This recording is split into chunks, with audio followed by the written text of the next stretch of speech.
ಪ್ರೀತಿಯ ವಿದ್ಯಾರ್ಥಿಗಳೇ, ಅರ್ಥಶಾಸ್ತ್ರದ ಅಧ್ಯಾಯ 10 ಇದರಲ್ಲಿ ಭಾರತದ ಕೇಂದ್ರ ಬ್ಯಾಂಕ್ ಈ ಬಗ್ಗೆ ಪಾಠ ಇದೆ. ನಿಮಗೆ ಓದಿ ಹೇಳ್ತಾ ಇದ್ದೀನಿ. ನಾನು MS ಭಾರತಿ.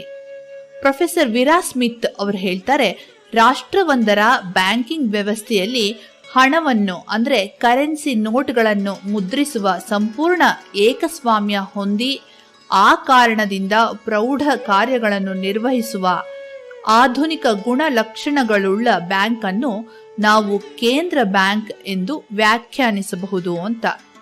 ಹಾಗೆ MHD ಕಾಕ್ ಇವರು ಹೇಳ್ತಾರೆ, ರಾಷ್ಟ್ರವೊಂದರ ಆರ್ಥಿಕ ಹಿತಾಸಕ್ತಿಗಾಗಿ ಮತ್ತು ಹಣಕಾಸು ಹಾಗೂ ಬ್ಯಾಂಕಿಂಗ್ ಕ್ಷೇತ್ರದ ಶೃಂಗ ಬ್ಯಾಂಕ್ ಆಗಿ ಕಾರ್ಯನಿರ್ವಹಿಸುವುದು ಕೇಂದ್ರ ಬ್ಯಾಂಕ್ ಅಂತ.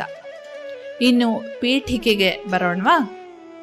ಎಲ್ಲ ರಾಷ್ಟ್ರಗಳಲ್ಲಿ ಹಣಕಾಸು ಮಾರುಕಟ್ಟೆಯನ್ನು ಮುನ್ನಡೆಸುವುದಕ್ಕಾಗಿ ಉಳಿದ ಬ್ಯಾಂಕುಗಳ ಹಾಗೂ ಹಣಕಾಸು ಸಂಸ್ಥೆಗಳ ಮೇಲ್ವಿಚಾರಣೆ, ನಿಯಂತ್ರಣ, ಮಾರ್ಗದರ್ಶನ, ಆಪತ್ಕಾಲೀನದಲ್ಲಿ ಅವುಗಳ ರಕ್ಷಣೆಯ ಸಲುವಾಗಿ ಒಂದು ಬ್ಯಾಂಕ್ ಅನ್ನ ನಿಯುಕ್ತಿಗೊಳಿಸಲಾಗುತ್ತೆ. ಆ ಬ್ಯಾಂಕ್ ಆಯಾ ದೇಶದ ಕೇಂದ್ರ ಬ್ಯಾಂಕ್ ಆಗಿ ಕಾರ್ಯನಿರ್ವಹಿಸುತ್ತೆ. ಕೇಂದ್ರ ಬ್ಯಾಂಕ್ನ ಕಾರ್ಯಗಳ ಸ್ಪಷ್ಟ ಕಲ್ಪನೆ 20ನೇ ಶತಮಾನದ ಆರಂಭದಲ್ಲಿ ಆಯಿತಾದರೂ ವಿಶ್ವದ ಕೆಲವು ದೇಶಗಳಲ್ಲಿ ಇದು 17ನೇ ಶತಮಾನದಲ್ಲಿಯೇ ಆರಂಭ ಆಯಿತು. ಉದಾಹರಣೆಗೆ 1668ರಲ್ಲಿ ಸ್ವೀಡನ್ನಿನಲ್ಲಿ ಪ್ರಾರಂಭವಾದ ರಿಕ್ಸ್ ಬ್ಯಾಂಕ್ ಪ್ರಪಂಚದ ಮೊಟ್ಟ ಮೊದಲ ಕೇಂದ್ರ ಬ್ಯಾಂಕ್ ಆಗಿದೆ. ಮುಂದೆ 1694ರಲ್ಲಿ ಇಂಗ್ಲೆಂಡ್ ದೇಶದಲ್ಲಿ ಬ್ಯಾಂಕ್ ಆಫ್ ಇಂಗ್ಲೆಂಡ್ ಆ ದೇಶದ ಕೇಂದ್ರ ಬ್ಯಾಂಕ್ ಆಗಿ ಸ್ಥಾಪನೆಗೊಂಡಿತು. 20ನೇ ಶತಮಾನದಲ್ಲಿ ಪ್ರತಿಯೊಂದು ದೇಶವು ಕೇಂದ್ರ ಬ್ಯಾಂಕ್ ಅನ್ನು ವಿವಿಧ ಕಾಲಘಟ್ಟಗಳಲ್ಲಿ ಸ್ಥಾಪಿಸಿಕೊಂಡವು. ಉದಾಹರಣೆಗೆ ಫ್ರಾನ್ಸ್ನಲ್ಲಿ ಬ್ಯಾಂಕ್ ಆಫ್ ಫ್ರಾನ್ಸ್, ನೆದರ್ಲ್ಯಾಂಡ್ನಲ್ಲಿ ಬ್ಯಾಂಕ್ ಆಫ್ ನೆದರ್ಲ್ಯಾಂಡ್, ಜರ್ಮನಿಯಲ್ಲಿ ರಷ್ಯಾ ಬ್ಯಾಂಕ್, ಜಪಾನ್ನಲ್ಲಿ ಬ್ಯಾಂಕ್ ಆಫ್ ಜಪಾನ್, ಹಾಗೆಯೇ ಭಾರತದಲ್ಲಿ ಭಾರತೀಯ ರಿಸರ್ವ್ ಬ್ಯಾಂಕ್ ಸ್ಥಾಪಿಸಲ್ಪಟ್ಟವು. ಹಾಗಾದರೆ ಕೇಂದ್ರ ಬ್ಯಾಂಕ್ ಎಂದರೇನು? ಭಾರತೀಯ ಕೇಂದ್ರ ಬ್ಯಾಂಕಿನ ಸಂಘಟನೆ ಮತ್ತು ಸಂಪನ್ಮೂಲಗಳು ಯಾವುವು? ದೇಶದ ಆರ್ಥಿಕ ಅಭಿವೃದ್ಧಿಯಲ್ಲಿ ಕೇಂದ್ರ ಬ್ಯಾಂಕಿನ ಕಾರ್ಯಗಳಾವುವು ಎಂಬ ಪ್ರಶ್ನೆಗಳಿಗೆ ಉತ್ತರವನ್ನು ಈ ಅಧ್ಯಾಯದಲ್ಲಿ ನೀವು ತಿಳ್ಕೊಳ್ಬಹುದು. ಮೊದಲು ಕೇಂದ್ರ ಬ್ಯಾಂಕಿನ ಅರ್ಥ ಈ ಬಗ್ಗೆ ತಿಳಿಯೋಣ. ಒಂದು ದೇಶದ ಆರ್ಥಿಕ ವ್ಯವಸ್ಥೆಯ ಅಭಿವೃದ್ಧಿ ಹಾಗೂ ಸ್ಥಿರತೆಗಾಗಿ ಹಣವನ್ನು ಮುದ್ರಿಸುವ, ಅದರ ಒಟ್ಟು ಮೊತ್ತವನ್ನು ವಿಸ್ತರಿಸುವ ಹಾಗೂ ಸಂಕುಚಿಸುವ ಮೂಲಕ ಹಣಕಾಸು ಮತ್ತು ಬ್ಯಾಂಕಿಂಗ್ ವ್ಯವಸ್ಥೆಯನ್ನು ನಿಯಂತ್ರಿಸುವ ಕಾರ್ಯಾಧಿಕಾರ ಹೊಂದಿರುವ ಬ್ಯಾಂಕ್ ಅನ್ನು ಕೇಂದ್ರ ಬ್ಯಾಂಕ್ ಎನ್ನಲಾಗುತ್ತೆ. ವಿರಾ ಸ್ಮಿತ್ ಅವರ ಪ್ರಕಾರ ಯಾವ ಬ್ಯಾಂಕಿಗೆ ನೋಟು ಮುದ್ರಿಸುವ ಸಂಪೂರ್ಣ ಹಕ್ಕು ಇರುತ್ತದೆಯೋ ಅದೇ ಕೇಂದ್ರ ಬ್ಯಾಂಕ್. ಭಾರತೀಯ ರಿಸರ್ವ್ ಬ್ಯಾಂಕ್ ಭಾರತದ ಕೇಂದ್ರ ಬ್ಯಾಂಕು ಆದ ಭಾರತೀಯ ರಿಸರ್ವ್ ಬ್ಯಾಂಕ್ 1934ರ ರಿಸರ್ವ್ ಬ್ಯಾಂಕ್ ಆಫ್ ಇಂಡಿಯಾ ಕಾಯಿದೆಯ ಮೇರೆಗೆ 1ನೇ ಏಪ್ರಿಲ್ 1935ರಂದು ಖಾಸಗಿ ಷೇರುದಾರರ ಬ್ಯಾಂಕ್ ಆಗಿ ಅಸ್ತಿತ್ವಕ್ಕೆ ಬಂದಿತು. 5 ಕೋಟಿ ರೂಪಾಯಿಗಳ ಮೂಲ ಬಂಡವಾಳದೊಂದಿಗೆ ಈ ಬ್ಯಾಂಕು ಆರಂಭವಾಯಿತು. ಭಾರತವು ಸ್ವಾತಂತ್ರ್ಯವನ್ನು ಪಡೆದ ನಂತರ ರಾಷ್ಟ್ರದ ಸಮಗ್ರ ಹಣಕಾಸು ಮತ್ತು ಆರ್ಥಿಕ ನೀತಿಗಳ ಜವಾಬ್ದಾರಿ ನಿರ್ವಹಿಸುವ ಒಂದು ಸರ್ಕಾರಿ ಮಾಲೀಕತ್ವದ ಸಂಸ್ಥೆಯನ್ನು ಜಾರಿಗೆ ತರುವ ಸಲುವಾಗಿ ಭಾರತದ ಸರ್ಕಾರವು 1 ಜನವರಿ 1949ರಂದು ಭಾರತೀಯ ರಿಸರ್ವ್ ಬ್ಯಾಂಕ್ ಅನ್ನು ರಾಷ್ಟ್ರೀಕರಣಗೊಳಿಸಿತು. ಈ ಮೂಲಕ ಖಾಸಗಿ ಷೇರುದಾರರ ಬ್ಯಾಂಕ್ ಆಗಿ ಅಸ್ತಿತ್ವಕ್ಕೆ ಬಂದಿದ್ದ ಭಾರತೀಯ ಕೇಂದ್ರ ಬ್ಯಾಂಕು ಸರ್ಕಾರದ ಬ್ಯಾಂಕ್ ಆಗಿ ಕಾರ್ಯಾಚರಣೆ ಆರಂಭಿಸಿತು. ಸಂಘಟನೆ ಭಾರತ ದೇಶದ ಹಣಕಾಸು ಮತ್ತು ಆರ್ಥಿಕ ಸ್ಥಿರತೆಯನ್ನು ಸಾಧಿಸುವ, ರಾಷ್ಟ್ರೀಯ ಹಿತಾಸಕ್ತಿಯನ್ನು ಕಾಪಾಡುವ ವಿಶೇಷ ಅಧಿಕಾರ ಹಾಗೂ ಜವಾಬ್ದಾರಿಯನ್ನು ಭಾರತೀಯ ರಿಸರ್ವ್ ಬ್ಯಾಂಕ್ ಹೊಂದಿದೆ. ರಿಸರ್ವ್ ಬ್ಯಾಂಕ್ ಆಫ್ ಇಂಡಿಯಾ ಕಾಯಿದೆಗೆ ಅನುಗುಣವಾಗಿ ಇದರ ಸಂಘಟನೆಯು ಕೇಂದ್ರ ಮಂಡಳಿ ಮತ್ತು ಸ್ಥಳೀಯ ಮಂಡಳಿಗಳನ್ನು ಒಳಗೊಂಡಿದೆ. ಕೇಂದ್ರ ಮಂಡಳಿ ಕೇಂದ್ರ ನಿರ್ದೇಶಕರ ಮಂಡಳಿಯು ಭಾರತೀಯ ರಿಸರ್ವ್ ಬ್ಯಾಂಕಿನ ಪ್ರಧಾನ ಅಂಗವಾಗಿದೆ. ಇದು ಬ್ಯಾಂಕಿಂಗ್ ವ್ಯವಹಾರಗಳಿಗೆ ಸಂಬಂಧಪಟ್ಟ ಎಲ್ಲಾ ರೀತಿಯ ನಿರ್ವಹಣೆ ಮತ್ತು ನಿಯಂತ್ರಣಗಳ ಜವಾಬ್ದಾರಿಯನ್ನು ಹೊಂದಿದೆ. ಪ್ರಸ್ತುತ ಕೇಂದ್ರ ನಿರ್ದೇಶಕರ ಮಂಡಳಿಯಲ್ಲಿ 21 ಜನ ಸದಸ್ಯರು ಕಾರ್ಯನಿರ್ವಹಿಸುತ್ತಿದ್ದಾರೆ. ಅವರೆಂದರೆ 1. ಕೇಂದ್ರ ಸರ್ಕಾರದಿಂದ ನೇಮಿಸಲ್ಪಟ್ಟಿರುವ ಒಬ್ಬ ಗವರ್ನರ್ ಮತ್ತು 4 ಉಪ ಗವರ್ನರ್ಗಳು. ಇವರ ಕಾಲಾವಧಿಯು 5 ವರ್ಷಗಳಾಗಿರುತ್ತದೆ. 2. ಪ್ರತಿ ಸ್ಥಳೀಯ ಮಂಡಳಿಯಿಂದ ಒಬ್ಬ ನಿರ್ದೇಶಕರಂತೆ 4 ಜನ ನಿರ್ದೇಶಕರುಗಳನ್ನು ಕೇಂದ್ರ ಸರ್ಕಾರವೇ ನೇಮಿಸುತ್ತದೆ. 3. ವ್ಯಾಪಾರ, ಹಣಕಾಸು, ಕೈಗಾರಿಕೆ, ಸೇವಾ ವಲಯ, ಸಹಕಾರ ಹೀಗೆ ವಿವಿಧ ಕ್ಷೇತ್ರಗಳಲ್ಲಿ ಪರಿಣಿತಿ ಪಡೆದಿರುವ 10 ಜನ ನಿರ್ದೇಶಕರನ್ನು ಕೇಂದ್ರ ಸರ್ಕಾರದ ಸೂಚನೆ ಮೇರೆಗೆ ನೇಮಿಸಲಾಗುತ್ತದೆ. 4. ಹಣಕಾಸು ಇಲಾಖೆಯಿಂದ 2 ನಿರ್ದೇಶಕ ಪ್ರತಿನಿಧಿಗಳನ್ನು ಕೇಂದ್ರ ಸರ್ಕಾರ ನೇಮಿಸುತ್ತದೆ. ನಿರ್ದೇಶಕರ ಕೇಂದ್ರ ಮಂಡಳಿಯ ಅಧ್ಯಕ್ಷರಾಗಿ ಭಾರತೀಯ ರಿಸರ್ವ್ ಬ್ಯಾಂಕಿನ ಗವರ್ನರ್ ಆಗಿರುತ್ತಾರೆ. ಡಾಕ್ಟರ್ ರಘುರಾಮ್ ಜಿ ರಾಜನ್ ಪ್ರಸ್ತುತ ಭಾರತೀಯ ರಿಸರ್ವ್ ಬ್ಯಾಂಕ್ನ ಗವರ್ನರ್ ಆಗಿದ್ದಾರೆ. ಈ ಮಂಡಳಿಯು ಕನಿಷ್ಠ 3 ತಿಂಗಳಿಗೆ ಒಮ್ಮೆ ಮತ್ತು ವರ್ಷಕ್ಕೆ ಕನಿಷ್ಠ 6 ಬಾರಿಯಾದರೂ ಸಭೆಯನ್ನು ಸೇರಬೇಕು. ಭಾರತೀಯ ರಿಸರ್ವ್ ಬ್ಯಾಂಕಿನ ಪ್ರಧಾನ ಕಚೇರಿ ಮುಂಬೈನಲ್ಲಿದೆ. ಸ್ಥಳೀಯ ಮಂಡಳಿಗಳು ಪ್ರಾದೇಶಿಕ ಆರ್ಥಿಕ ಹಿತಾಸಕ್ತಿಗಳನ್ನು ಗಮನದಲ್ಲಿಟ್ಟುಕೊಂಡು ಪ್ರಾದೇಶಿಕ ಕಚೇರಿಗಳನ್ನು ಸ್ಥಾಪಿಸಲಾಗಿದೆ. ಅವುಗಳೆಂದರೆ ಪಶ್ಚಿಮದಲ್ಲಿ ಕೋಲ್ಕತ್ತಾ, ಪೂರ್ವದಲ್ಲಿ ಮುಂಬೈ, ಉತ್ತರದಲ್ಲಿ ನವದೆಹಲಿ ಹಾಗೂ ದಕ್ಷಿಣದಲ್ಲಿ ಚೆನ್ನೈ ಭಾಗದಲ್ಲಿ ಒಂದೊಂದು ಸ್ಥಳೀಯ ಮಂಡಳಿಯನ್ನು ಸ್ಥಾಪಿಸಲಾಗಿದೆ. ಇಂತಹ ಪ್ರತಿ ಸ್ಥಳೀಯ ಮಂಡಳಿಗಳಲ್ಲಿ 5 ಜನ ಸದಸ್ಯರಿರುತ್ತಾರೆ. ಇವರ ಕಾಲಾವಧಿಯು 4 ವರ್ಷಗಳಿಗೆ ಸೀಮಿತವಾಗಿರುತ್ತದೆ. ಇದಲ್ಲದೆ ಭಾರತೀಯ ರಿಸರ್ವ್ ಬ್ಯಾಂಕ್ 19 ಶಾಖೆಗಳನ್ನು ಹೊಂದಿದ್ದು ಇವುಗಳಲ್ಲಿ ಬೆಂಗಳೂರು, ಹೈದರಾಬಾದ್, ಲಕ್ನೋ, ಕಾನ್ಪುರ್ ಮುಖ್ಯವಾದವುಗಳು. ಹಣಕಾಸು ಮೇಲ್ವಿಚಾರಣೆ ಮಂಡಳಿ ಭಾರತೀಯ ರಿಸರ್ವ್ ಬ್ಯಾಂಕು ಹಣಕಾಸು ಮೇಲ್ವಿಚಾರಣೆಯ ಕಾರ್ಯವನ್ನು ಹಣಕಾಸು ಮೇಲ್ವಿಚಾರಣೆ ಮಂಡಳಿಯ ಮಾರ್ಗದರ್ಶನದಲ್ಲಿ ನಿರ್ವಹಿಸುತ್ತದೆ. ಈ ಮಂಡಳಿಯನ್ನು 1994ರಲ್ಲಿ ಭಾರತೀಯ ರಿಸರ್ವ್ ಬ್ಯಾಂಕಿನ ಕೇಂದ್ರ ನಿರ್ದೇಶಕರ ಮಂಡಳಿಯ ಒಂದು ಸಮಿತಿಯ ಶಿಫಾರಸ್ಸಿನ ಅನ್ವಯ ಜಾರಿಗೆ ತರಲಾಯಿತು. ಹಣಕಾಸು ವಲಯದ ಅಂಗಗಳಾದ ವಾಣಿಜ್ಯ ಬ್ಯಾಂಕುಗಳು, ಹಣಕಾಸು ಸಂಸ್ಥೆಗಳು ಹಾಗೂ ಹಣಕಾಸೇತರ ಸಂಸ್ಥೆಗಳ ಏಕೀಕೃತ ಮೇಲ್ವಿಚಾರಣೆಯ ಕಾರ್ಯವನ್ನು ಈ ಮಂಡಳಿ ಮಾಡುತ್ತದೆ. ಈ ಮಂಡಳಿಗೆ ಕೇಂದ್ರ ನಿರ್ದೇಶಕರ ಮಂಡಳಿಯಲ್ಲಿನ 4 ಜನ ನಿರ್ದೇಶಕರನ್ನು 2 ವರ್ಷಗಳ ಅವಧಿಗೆ ಹಣಕಾಸು ಮೇಲ್ವಿಚಾರಣೆ ಮಂಡಳಿಯ ಸದಸ್ಯರನ್ನಾಗಿ ನೇಮಿಸಲಾಗುತ್ತದೆ. ಭಾರತೀಯ ರಿಸರ್ವ್ ಬ್ಯಾಂಕಿನ ಗವರ್ನರ್ ಅವರು ಮಂಡಳಿಯ ಅಧ್ಯಕ್ಷರಾಗಿರುತ್ತಾರೆ. ಈ ಮಂಡಳಿಯು ಸಾಮಾನ್ಯವಾಗಿ ಪ್ರತಿ ತಿಂಗಳಿಗೆ ಒಮ್ಮೆ ಸಭೆ ಸೇರಬೇಕು. ಬ್ಯಾಂಕಿಂಗ್ ತಪಾಸಣಾ ವರದಿಗಳು ಮತ್ತು ಇತರೆ ಮೇಲ್ವಿಚಾರಣಾ ವಿಷಯಗಳಿಗೆ ಸಂಬಂಧಿಸಿದ ಸಮಸ್ಯೆಗಳನ್ನು ಪರಿಗಣಿಸುತ್ತದೆ. ಹಣಕಾಸು ಮೇಲ್ವಿಚಾರಣೆ ಮಂಡಳಿಯ ಪ್ರಮುಖ ಕಾರ್ಯಗಳೆಂದರೆ 1ನೇಯದು ಬ್ಯಾಂಕಿಂಗ್ ತಪಾಸಣಾ ವ್ಯವಸ್ಥೆಯನ್ನು ಸಂರಚಿಸುವುದು. 2 ಬ್ಯಾಂಕುಗಳಲ್ಲಿ ಕಣ್ಗಾವಲು ವ್ಯವಸ್ಥೆಯನ್ನು ಪರಿಚಯಿಸುವುದು.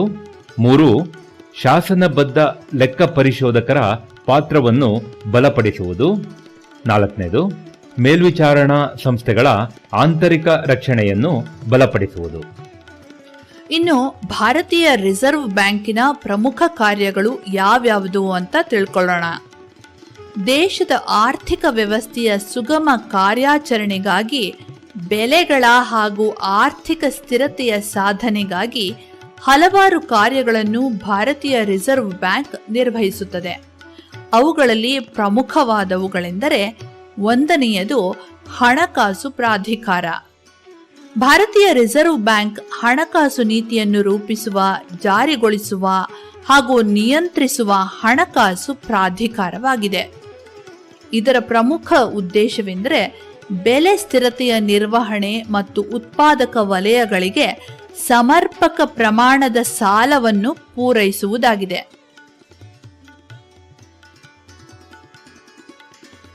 ಭಾರತೀಯ ರಿಸರ್ವ್ ಬ್ಯಾಂಕ್ ತನ್ನ ಪೂರ್ವ ನಿರ್ಧರಿತ ಉದ್ದೇಶಗಳನ್ನು ಈಡೇರಿಸಿಕೊಳ್ಳಲು ಆರ್ಥಿಕತೆಯಲ್ಲಿ ಹಣದ ಮೊತ್ತವನ್ನು ವಿಸ್ತರಿಸುವ ಮತ್ತು ಸಂಕುಚಿಸುವ ಮೂಲಕ ಹಣಕಾಸು ನೀತಿಯನ್ನು ಪರಿಣಾಮಕಾರಿಯಾಗಿ ಜಾರಿಗೊಳಿಸಲಾಗುತ್ತೆ.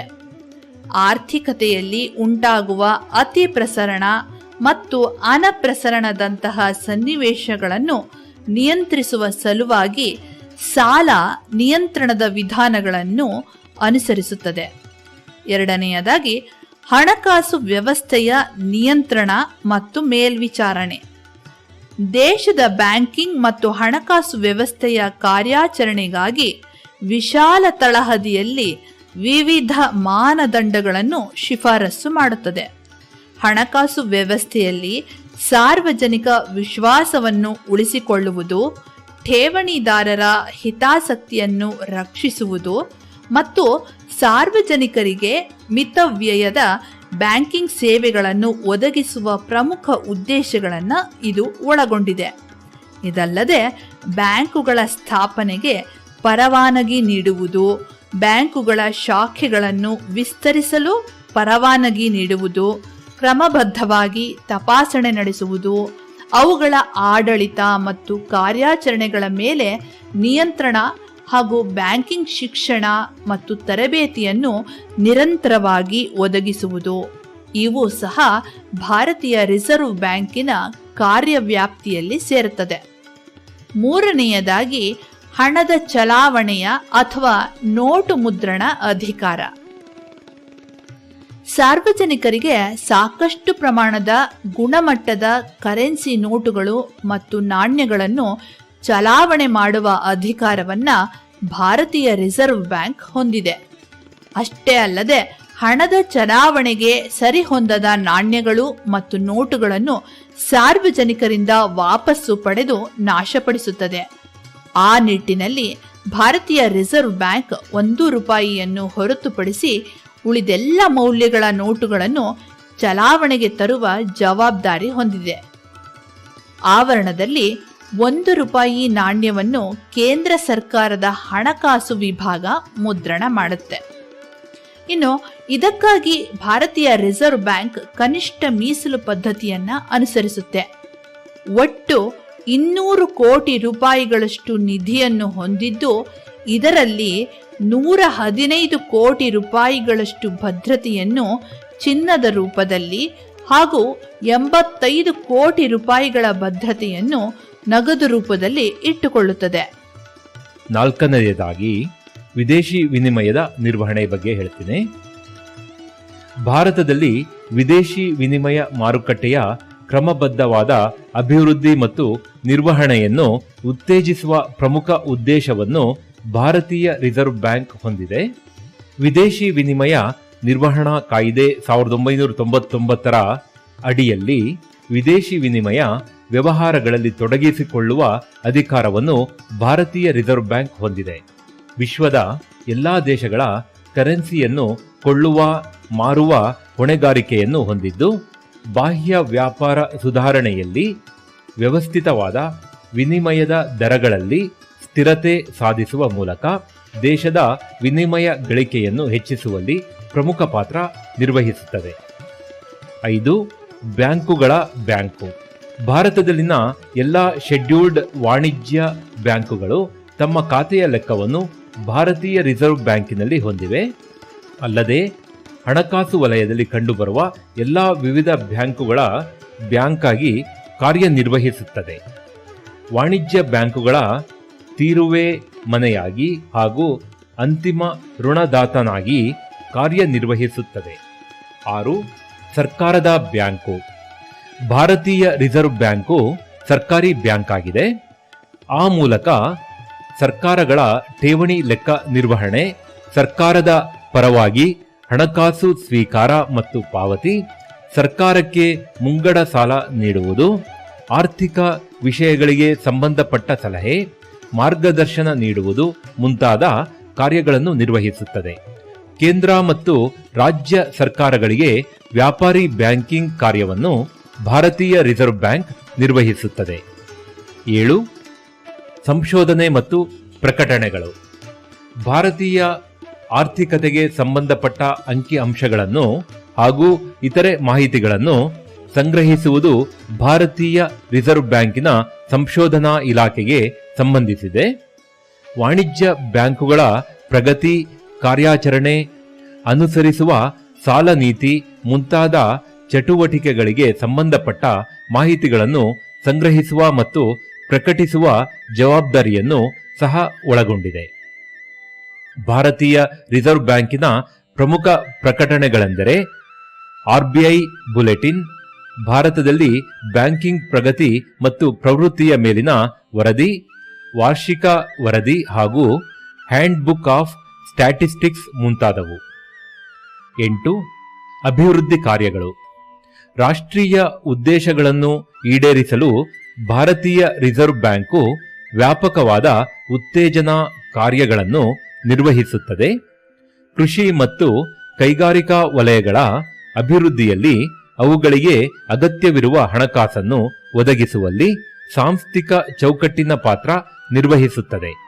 ಸಾಲವನ್ನು ಆದ್ಯತಾ ವಲಯಕ್ಕೆ ಒದಗಿಸಲು ಪರಿಣಾಮಕಾರಿ ಕ್ರಮಗಳನ್ನು ನಿರ್ದೇಶಿಸುತ್ತದೆ. ಹೀಗೆ ಭಾರತೀಯ ರಿಸರ್ವ್ ಬ್ಯಾಂಕ್ ಹಲವಾರು ಅಭಿವೃದ್ಧಿ ಮತ್ತು ಪ್ರೋತ್ಸಾಹಕ ಕಾರ್ಯಗಳನ್ನು ನಿರ್ವಹಿಸುವ ಮೂಲಕ ದೇಶದ ಆರ್ಥಿಕಾಭಿವೃದ್ಧಿಯಲ್ಲಿ ನಿರ್ಣಾಯಕ ಪಾತ್ರ ವಹಿಸುತ್ತದೆ. ನಮಸ್ಕಾರ ಮಕ್ಕಳೇ, ನನ್ನ ಹೆಸರು ಶೋಭಾ ಆನಂದ್ ಅಂತ. ನಾನು ಮೈಸೂರಿನ ವಿಜಯನಗರದ ಸದ್ವಿದ್ಯಾ ಸೆಮಿ ರೆಸಿಡೆನ್ಷಿಯಲ್ PU ಕಾಲೇಜಿನಲ್ಲಿ ಉಪನ್ಯಾಸಕಳಾಗಿ ಕೆಲಸ ಮಾಡ್ತಾ ಇದ್ದೇನೆ. ಮಕ್ಕಳೇ, ಈ ದಿನ ನೀವು 10ನೇ ಅಧ್ಯಾಯ ಭಾರತದ ಕೇಂದ್ರ ಬ್ಯಾಂಕ್ ಎಂಬ ಅಧ್ಯಾಯವನ್ನು ಕೇಳಿಸ್ಕೊಂಡ್ರಿ ಅಲ್ವಾ? ಅದರ ಅಭ್ಯಾಸವನ್ನು ನಾವೀಗ ಗಮನಿಸೋಣ. ಮೊದಲನೆಯದು, ಈ ಕೆಳಗಿನ ಪ್ರಶ್ನೆಗಳಿಗೆ 4 ಪರ್ಯಾಯ ಉತ್ತರಗಳನ್ನು ಕೊಡಲಾಗಿದೆ. ಅವುಗಳಲ್ಲಿ ಸೂಕ್ತವಾದ ಉತ್ತರವನ್ನು ಆರಿಸಿ ಬರೆಯಿರಿ. 1ನೇ ಪ್ರಶ್ನೆ, ನೋಟು ಚಲಾವಣೆಗೆ ಭಾರತೀಯ ರಿಸರ್ವ್ ಬ್ಯಾಂಕ್ ಅನುಸರಿಸುವ ಪದ್ಧತಿ ಡ್ಯಾಶ್. 4 ಆಯ್ಕೆಗಳನ್ನು ಕೊಡಲಾಗ್ತಾ ಇದೆ. ಕನಿಷ್ಠ ಮೀಸಲು ಪದ್ಧತಿ, 2ನೇದು ಅಧಿಕ ಮೀಸಲು ಪದ್ಧತಿ, 3ನೇದು ಕನಿಷ್ಠ ಮತ್ತು ಅಧಿಕ ಮೀಸಲು ಪದ್ಧತಿ, 4ನೇದು ಯಾವುದೂ ಅಲ್ಲ. 2ನೇ ಪ್ರಶ್ನೆ, ಭಾರತೀಯ ರಿಸರ್ವ್ ಬ್ಯಾಂಕ್ ಸ್ಥಾಪನೆಯಾಗಿದ್ದು ಡ್ಯಾಶ್ ವರ್ಷ. 4 ಆಯ್ಕೆಗಳಿದೆ. 1 ಏಪ್ರಿಲ್ 1935. 2ನೇ ಆಯ್ಕೆ 1 ಮಾರ್ಚ್ 1934. 3ನೇ ಆಯ್ಕೆ 1 ಏಪ್ರಿಲ್ 1949. 4ನೇ ಆಯ್ಕೆ 1 ಮಾರ್ಚ್ 1950. 3ನೇ ಪ್ರಶ್ನೆ, ಭಾರತೀಯ ರಿಸರ್ವ್ ಬ್ಯಾಂಕ್ ಗವರ್ನರ್ನ ಕಾಲಾವಧಿಯು ಡ್ಯಾಶ್ ವರ್ಷಗಳಾಗಿರುತ್ತದೆ. 1ನೇ ಆಯ್ಕೆ 4 ವರ್ಷ, 2ನೇ ಆಯ್ಕೆ 5 ವರ್ಷ, 3ನೇ ಆಯ್ಕೆ 6 ವರ್ಷ, 4ನೇ ಆಯ್ಕೆ 7 ವರ್ಷ. 4ನೇ ಪ್ರಶ್ನೆ, ಭಾರತೀಯ ರಿಸರ್ವ್ ಬ್ಯಾಂಕ್ನ ಪ್ರಮುಖ ಕಾರ್ಯ ಡ್ಯಾಶ್. 4 ಆಯ್ಕೆಗಳಿದೆ. 1ನೇ ಆಯ್ಕೆ ಬ್ಯಾಂಕುಗಳ ಬ್ಯಾಂಕು, 2ನೇ ಆಯ್ಕೆ ಸರ್ಕಾರದ ಬ್ಯಾಂಕು, 3ನೇ ಆಯ್ಕೆ ಬಾಹ್ಯ ಮೌಲ್ಯ ಸಂರಕ್ಷಕ, 4ನೇ ಆಯ್ಕೆ ಎಲ್ಲವೂ. 5ನೇ ಪ್ರಶ್ನೆ, ಹಣಕಾಸು ಮೇಲ್ವಿಚಾರಣೆ ಮಂಡಳಿಯು ಜಾರಿಗೆ ಬಂದ ವರ್ಷ ಡ್ಯಾಶ್. 4 ಆಯ್ಕೆಗಳಿದೆ. 1ನೇ ಆಯ್ಕೆ 1994, 2ನೇ ಆಯ್ಕೆ 1984, 3ನೇ ಆಯ್ಕೆ 1974, 4ನೇ ಆಯ್ಕೆ 1964. ಮುಂದಿನ ವಿಭಾಗ, ಈ ಕೆಳಗಿನ ವಾಕ್ಯಗಳಲ್ಲಿ ಖಾಲಿ ಬಿಟ್ಟ ಸ್ಥಳಗಳನ್ನು ತುಂಬಿರಿ. 1ನೇ ಪ್ರಶ್ನೆ, ಭಾರತೀಯ ರಿಸರ್ವ್ ಬ್ಯಾಂಕ್ ಅನ್ನು ಡ್ಯಾಶ್ ರಲ್ಲಿ ರಾಷ್ಟ್ರೀಕರಣಗೊಳಿಸಲಾಯಿತು. 2ನೇದು, ಭಾರತೀಯ ರಿಸರ್ವ್ ಬ್ಯಾಂಕಿನ ಪ್ರಧಾನ ಕಚೇರಿ ಡ್ಯಾಶ್ನಲ್ಲಿದೆ. 3ನೆಯ ಪ್ರಶ್ನೆ, ಭಾರತದಲ್ಲಿ 1 ರೂಪಾಯಿಯನ್ನು ಡ್ಯಾಶ್ ವಿಭಾಗ ಮುದ್ರಿಸುತ್ತದೆ. 4ನೇ ಪ್ರಶ್ನೆ, ಭಾರತೀಯ ರಿಸರ್ವ್ ಬ್ಯಾಂಕ್ ಹಣಕಾಸು ಚಲಾವಣೆಗೆ ಡ್ಯಾಶ್ ಪದ್ಧತಿಯನ್ನು ಅನುಸರಿಸುತ್ತದೆ. 5ನೇ ಪ್ರಶ್ನೆ, ಭಾರತೀಯ ಆರ್ಥಿಕತೆಗೆ ಸಂಬಂಧಪಟ್ಟ ಅಂಕಿ ಅಂಶಗಳನ್ನು ಹಾಗೂ ಇತರೆ ಮಾಹಿತಿಗಳನ್ನು ಸಂಗ್ರಹಿಸುವುದು ಭಾರತೀಯ ರಿಸರ್ವ್ ಬ್ಯಾಂಕಿನ ಡ್ಯಾಶ್ ಇಲಾಖೆಗೆ ಸಂಬಂಧಿಸಿದೆ. ಮುಂದಿನ ವಿಭಾಗ, ಈ ಕೆಳಗಿನ ಪ್ರಶ್ನೆಗಳಿಗೆ ಒಂದು ವಾಕ್ಯದಲ್ಲಿ ಉತ್ತರಿಸಿರಿ. ಮೊದಲನೇ ಪ್ರಶ್ನೆ, ಕೇಂದ್ರ ಬ್ಯಾಂಕ್ ಎಂದರೇನು? ಎರಡನೆಯದು, ಭಾರತೀಯ ರಿಸರ್ವ್ ಬ್ಯಾಂಕ್ ಅನ್ನು ಎಷ್ಟರಲ್ಲಿ ಸ್ಥಾಪಿಸಲಾಯಿತು? ಮೂರನೇ ಪ್ರಶ್ನೆ, ಭಾರತೀಯ ರಿಸರ್ವ್ ಬ್ಯಾಂಕಿನ ಪ್ರಸ್ತುತ ಗವರ್ನರ್ ಯಾರು? 4ನೇ ಪ್ರಶ್ನೆ, ಮೇಲ್ವಿಚಾರಣೆಯ ಮಂಡಳಿಯ ಅಧ್ಯಕ್ಷತೆಯನ್ನು ಯಾರು ವಹಿಸುತ್ತಾರೆ? 5ನೇ ಪ್ರಶ್ನೆ, ಬ್ಯಾಂಕುಗಳ ಬ್ಯಾಂಕು ಎಂದರೇನು? ಇನ್ನು 4ನೇಯದಾಗಿ 2 ಅಥವಾ 3 ವಾಕ್ಯಗಳಲ್ಲಿ ಉತ್ತರಿಸಿ ಅನ್ನೋ ಪ್ರಶ್ನೆಗಳು. 1ನೇ ಪ್ರಶ್ನೆ, ಭಾರತೀಯ ರಿಸರ್ವ್ ಬ್ಯಾಂಕಿನ ಪ್ರಾದೇಶಿಕ ಕೇಂದ್ರ ಕಚೇರಿಗಳನ್ನು ಎಲ್ಲಿ ಸ್ಥಾಪಿಸಲಾಗಿದೆ? 2ನೇ ಪ್ರಶ್ನೆ, ಭಾರತೀಯ ರಿಸರ್ವ್ ಬ್ಯಾಂಕಿನ ತರಬೇತಿ ಸಂಸ್ಥೆಗಳಾವುವು? 3ನೇ ಪ್ರಶ್ನೆ, ಸರ್ಕಾರದ ಬ್ಯಾಂಕ್ ಎಂದರೇನು? 4ನೇ ಪ್ರಶ್ನೆ, ಭಾರತೀಯ ರಿಸರ್ವ್ ಬ್ಯಾಂಕಿನ ಅಭಿವೃದ್ಧಿ ಕಾರ್ಯಗಳು ಯಾವುವು? 5ನೇ ಪ್ರಶ್ನೆ, ಭಾರತೀಯ ರಿಸರ್ವ್ ಬ್ಯಾಂಕಿನ ಪ್ರಮುಖ ಪ್ರಕಟಣೆಗಳನ್ನು ಹೆಸರಿಸಿ. ಇನ್ನು 5ನೆಯ ವಿಭಾಗದಲ್ಲಿ 8 ವಾಕ್ಯಗಳಲ್ಲಿ ಉತ್ತರಿಸಿ ಅನ್ನೋ ಪ್ರಶ್ನೆಗಳು. 1ನೇ ಪ್ರಶ್ನೆ, ಭಾರತೀಯ ರಿಸರ್ವ್ ಬ್ಯಾಂಕಿನ ಕಾರ್ಯಗಳನ್ನು ವಿವರಿಸಿ. 2ನೇ ಪ್ರಶ್ನೆ, ಹಣಕಾಸು ಮೇಲ್ವಿಚಾರಣೆ ಮಂಡಳಿಯ ಬಗ್ಗೆ ಟಿಪ್ಪಣಿ ಬರೆಯಿರಿ. 3ನೇ ಪ್ರಶ್ನೆ, ಭಾರತೀಯ ರಿಸರ್ವ್ ಬ್ಯಾಂಕಿನ ಸಂಘಟನೆ ಕುರಿತು ಟಿಪ್ಪಣಿ ಬರೆಯಿರಿ. ಇನ್ನು ನಿಯೋಜಿತ ಕಾರ್ಯ ಅಂದ್ರೆ ಭಾರತೀಯ ರಿಸರ್ವ್ ಬ್ಯಾಂಕ್ ಮುದ್ರಿಸುವ 100 ಹಾಗೂ 500 ರೂಪಾಯಿ ನೋಟುಗಳಲ್ಲಿ ಅಳವಡಿಸಿರುವ ಭದ್ರತಾ ಕ್ರಮಗಳನ್ನು ಪಟ್ಟಿ ಮಾಡಿ.